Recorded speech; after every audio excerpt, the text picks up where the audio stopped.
ഇന്നത്തെ വീഡിയോ റാഗി പുട്ടാണ്. നിരവധി പോഷക ഗുണങ്ങളുള്ള ധാന്യമാണ് റാഗി. ഇതിനെ കോറ എന്നും നമ്മുടെ നാട്ടിൽ പറയാറുണ്ട്. പിന്നെ ഫിംഗർ മില്ലറ്റ് എന്നും പറയാറുണ്ട്.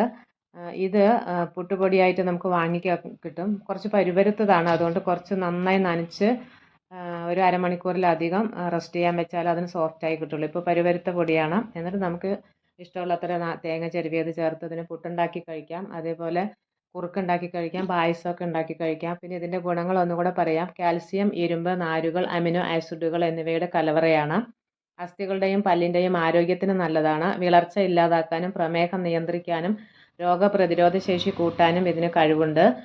കൂടാതെ ദഹനം മെച്ചപ്പെടുത്താനും കൊളസ്ട്രോൾ കുറയ്ക്കാനും ശരീരഭാരം കുറയ്ക്കാനും മാനസിക സമ്മർദ്ദം കുറയാനും ചർമ്മം മൃദുവായിരിക്കാനും മുടി കൊഴിച്ചിൽ തടയാനും ഒക്കെ ഈ ധാന്യത്തിന് കഴിവുണ്ടെന്നാണ് പറയുന്നത്. അതുകൊണ്ട് ഇത് ഒരു നേരത്തെ നമ്മുടെ ആഹാരത്തിൽ ഉൾപ്പെടുത്തി നമ്മുടെ രോഗപ്രതിരോധ ശേഷി കൂട്ടാൻ നോക്കാം.